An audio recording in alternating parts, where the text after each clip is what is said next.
Le mariachi. Pour certains Québécois, c'est le mystère, pour d'autres, c'est la joie, c'est la fête. Mais pour nous en parler, parce qu'il vient de produire chez Atma un disque qui a un titre assez formidable, merci, qu'il va nous dire lui-même. Il s'agit d'Antonio Figueroa. Bonjour, Antonio. Bonjour Winston, comment allez-vous? Bonjour. Bonjour. Alors, Sylvie a aussi une connaissance de mariachi parce qu'à un moment donné, à Ottawa, elle a joué avec un groupe, puis elle va peut-être nous conter ça tout à l'heure. Mais d'abord et avant tout, j'aimerais que tu nous présentes ton nouvel opus, ce nouvel.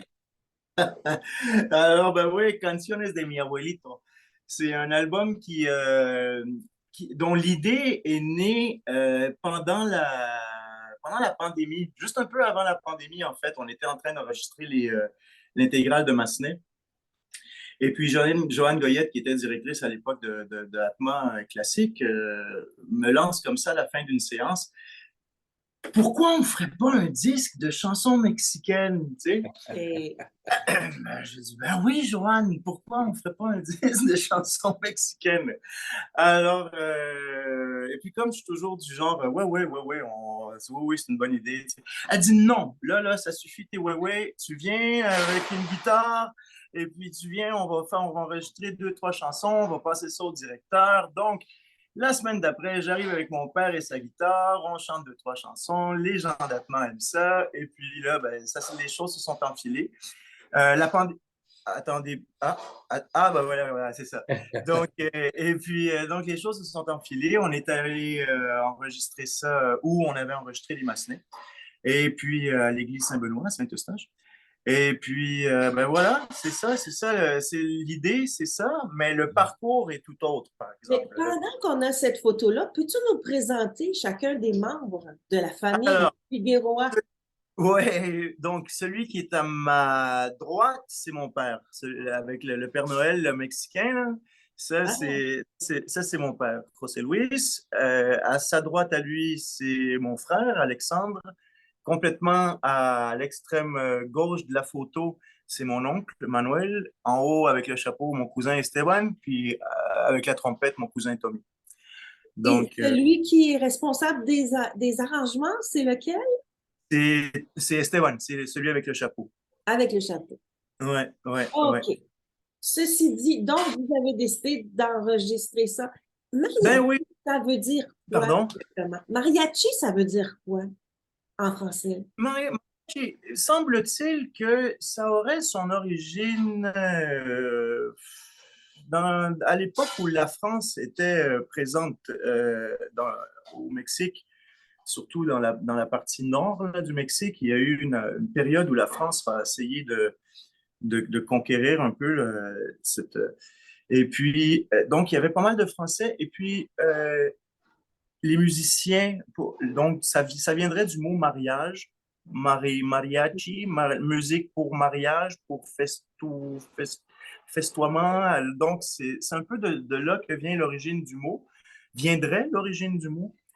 Et puis, c'est principalement une musique c'est une musique qui est très populaire. Hein. C'est une musique qui est très, très folklorique. Puis même encore de nos jours, c'est une musique qui est encore vivante. C'est dans le sens que la musique pop, dite pop, est encore composée de cette musique-là folklorique. C'est un peu comme si nous, à la radio, je veux dire, on avait la bottine souriante qui sortait des hits.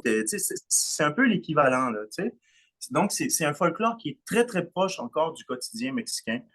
Et puis, ça raconte quoi? Ben, ça raconte les peines d'amour d'un paysan, les peines d'amour de quelqu'un qui est allé trop fort sur certaines liqueurs.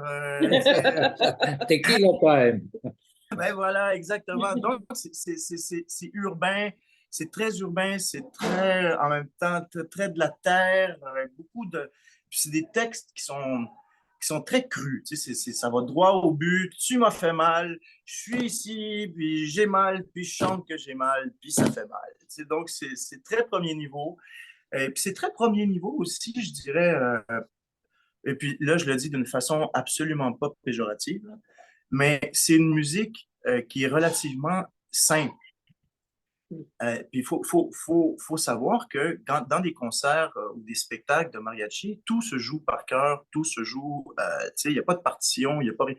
Donc, on a besoin que ça soit simple parce que le répertoire est la difficulté, ben, pas la difficulté, mais je veux dire, le défi de ce répertoire-là, c'est qu'il est infini. Tu sais, j'aurais pu faire 2000 disques là, de musique mexicaine, puis on n'aurait pas passé à... C'est énorme, le répertoire. Tu sais. Et puis, Antonio, peux-tu nous raconter la petite histoire de la famille mhm, Figueroa au Québec? Parce que vous êtes arrivé, en fait, ton grand-papa est arrivé à cause d'Expo 67. C'est vraiment à cause d'Expo 67. oui. Mon grand-père, à l'époque, il travaillait dans les groupes. Mon grand-père a été dans l'âge d'or, vraiment, là, ce qu'on peut dire, la période de musique mexicaine, là, les années 60, les années 70. Ça a vraiment été là que les groupes, là, les gros groupes dont on entend encore parler aujourd'hui en Amérique latine, c'est là que ça a été formé, c'est là qu'ils se sont consolidés, c'est là qu'ils ont créé leur marque. Donc, à un moment donné, mon grand-père faisait partie de ces groupes-là, et puis il se fait approcher pour... en fait, il était à la foire de New York 4 ans auparavant. Et puis son collègue lui dit, Hey, j'ai une petite sérénade. Oh, ça te tente-tu d'y aller? On va aller jouer une petite sérénade. Alors, mon grand-père, il dit, Ouais, ouais, on va aller à la sérénade. Il arrive à la sérénade. Mon grand-père, il dit, ouais, la sérénade, il n'y a pas grand monde ici pour une sérénade. Tu sais. Il y avait 2, 3 personnes. Joue une toune, joue 2 tounes. Il regarde son collègue, il dit un peu là, ça c'est pas une sérénade, ça c'est quoi ça? Non, c'est une audition, mais faites-en pas, faites-en. Puis c'était le truc pour aller à l'expo. Alors, donc, ils s'en vont à l'expo 3, 4 ans plus tard, arrivent à l'expo, rencontrent un restaurateur grec qui avait des restaurants sur la rue Sainte-Catherine, des cabarets sur la rue Sainte-Catherine à l'époque, et puis un avocat. Donc, se lie d'amitié avec les deux. Le restaurateur, au fil du temps, lui offre un contrat de travail. Et puis, l'avocat réussit à patenter les papiers pour que mon grand-père déménage avec sa famille de 11 enfants Oui, sur la rive Belle histoire. de Montréal. C'est quand même hallucinant. Là, ça se ferait plus, là, un bohème comme ça là, qui déménage avec sa famille de 11 enfants à arriver du Mexique. C'est incroyable. Donc, ça arrive. Et puis, quelques années plus tard, c'est ça. Donc, au milieu des années 75, 70, la famille vient s'installer sur la rive sud de Montréal au complet. Et puis là, ben, c'est ça. Là, mon grand-père, c'est la famille. Il y a j'ai 4 oncles, 7 tantes, les 4. Étrangement, les tantes ont toujours laissé la musique pour les gars. Là. Tu sais, ça, c'est un truc, pas parce qu'il n'y avait pas de possibilité ou quoi que ce soit, mais disons que c'est quelque chose qui est resté euh, masculin dans la famille. C'est parce étrange, mais qu'elle faisait la cuisine pour toute cette ouais, famille, probablement. j'imagine. Pas pourquoi, mais en tout cas, c'est peut-être probablement pour ça, parce qu'il y a une grosse branche aussi de la famille qui est restauratrice aussi. Alors, Ah donc, bon, probablement que ok. c'était les 2 grosses influences. Tu sais. Le fait est que les quatre fils vont travailler éventuellement avec leur père. De ces 4 fils-là, il y a des petits-enfants. Et puis, ces petits-enfants-là vont aussi travailler avec les fils et avec le grand-père. Donc, ça devient une entreprise familiale, si on veut, de la musique. Et puis maintenant, ben, c'est ça comme depuis 40 ans où la famille va chez les gens, leur souhaiter bonne fête, leur souhaiter bonne chance dans leur mariage, même célébrer parfois les décès. Tu sais, souvent, les gens, on a la chance d'être une musique qui est souvent associée à des souvenirs très joyeux. Tu sais, alors les gens souvent, ça arrive très souvent que les gens, aux derniers instants de leur vie, veulent se remémorer un moment heureux. Et puis là, on arrive. Et puis voilà. Antonio, j'aimerais qu'on prenne un petit peu de temps Oui, pour parler de ton album qui oui, va être public, en somme, à partir de demain, je crois, le 5. oui. Le Et, 5, oui. et d'abord, c'est une superbe pochette que l'on peut apercevoir. Euh, Merci. et j'aimerais ça qu'on parle un petit peu du contenu. On retrouve des choses que l'on a déjà entendues, bien sûr. Oui, Il y en a Comme même le eu, célèbre Mexico. ouais, qui qui est d'ailleurs pas, est chanté en qui, français. exactement, puis qui est pas du tout une chanson mexicaine. Mais on la joue tellement quand on va dans les fêtes, tu sais, que c'était pas possible de pas la mettre. C'est tellement associé à la musique. Mais pour le reste des chansons, c'est surtout des chansons que j'ai entendues quand j'étais toute ma vie. Tu sais, j'ai entendu chanter. J'ai rien de particulier dans la famille, dans le sens où tout le monde chante. Tu sais, mon père chante, mon frère chante, mes oncles chantent, mon grand-père chantait, tout le monde chante. Et Alors, tu as commencé très jeune à être un mariachi. ben, à chanter en tout cas, ça c'est clair. Oui, à chanter. Clair, mais ouais, ben oui, ben c'est les aléas de la vie un peu. Tu sais, je veux dire, comme par exemple, mon grand-père à l'époque, le Mexique, c'était pas facile là, dans les années, au tournant des années 30-40, tu sais. Alors, comment on fait pour se sortir de la misère? Ben, on fait ce qu'on peut, tu sais, puis on fait ce qu'on peut avec ce que la vie nous a donné. Puis lui, ben, il avait donné une voix, puis, tu sais. Alors, puis la même chose avec mes oncles. Tu sais, une famille de 11, là, c'est bien beau, là, mais quand tu parles pas français, quand tu parles pas anglais, quand tu arrives des zones un peu défavorisées du Mexique, qu'est-ce que tu fais? Ben, tu prends ta guitare, puis tu prends ton violon, puis tu t'en vas. Tu sais, donc, c'est quelque chose qui est très, très naturel pour nous. Et puis, c'est des musiques que j'ai entendues toute ma vie, et tous mes oncles chanter, mon grand-père chanter, des chansons qui m'ont marqué, qui ont bercé mon enfance, ma vie entière. Là, tu sais. Donc, on chante ça dans les fêtes, on chante ça. Et puis, c'est du répertoire, comme je le disais tout à l'heure, c'est ça. C'est du répertoire qui raconte un peu des peines amoureuses ou des petits bonheurs, des petits moments de bonheur. Et puis, j'ai Antonio, voulu, j'ai voulu sortir un peu des sentiers battus, tu sais, comme par exemple, il y a certaines pièces que j'ai volontairement évitées, comme Granada, comme Cucurucucu Paloma, tu sais, on les a déjà entendues, tu sais, je me dis.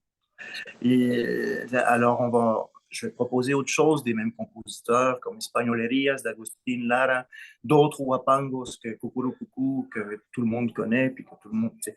Alors, c'était un peu aussi un souci de faire découvrir autre chose que ce qui est normalement régulièrement entendu. Puis tout en Antonio, ayant, oui, Antonio, excuse-moi, mais il faut dire que tu as une voix de ténor exceptionnelle. Il faut dire que oui, dans ton enfance, il y avait des mariachis et il y avait toute ta parenté, mais à un moment donné, tu as décidé de développer ta propre personnalité et ouais, tu t'es rendu à l'atelier lyrique de l'Opéra de Montréal.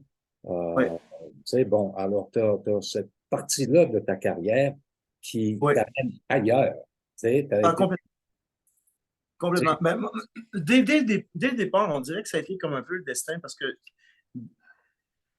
moi, mon instrument d'étude, ça a été le piano.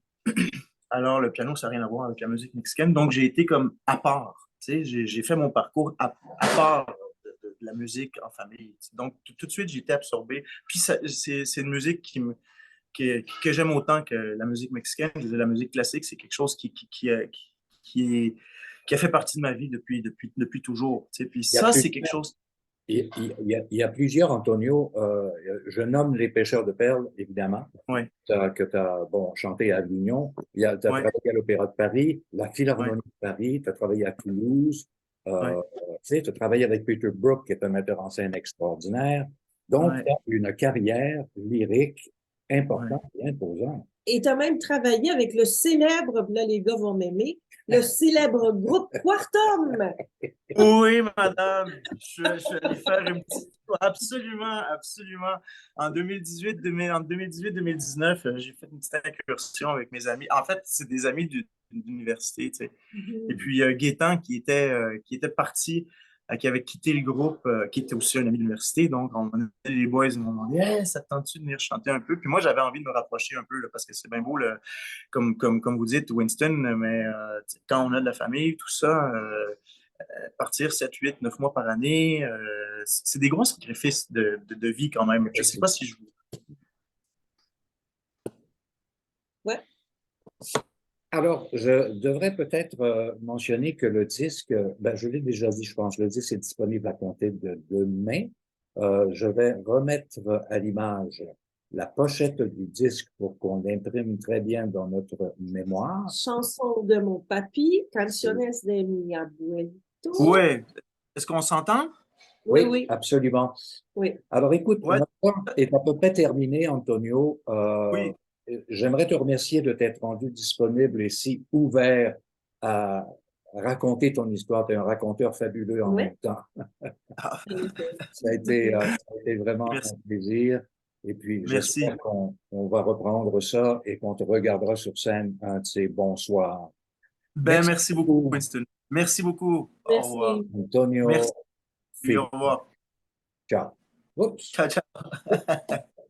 Salut, Minou.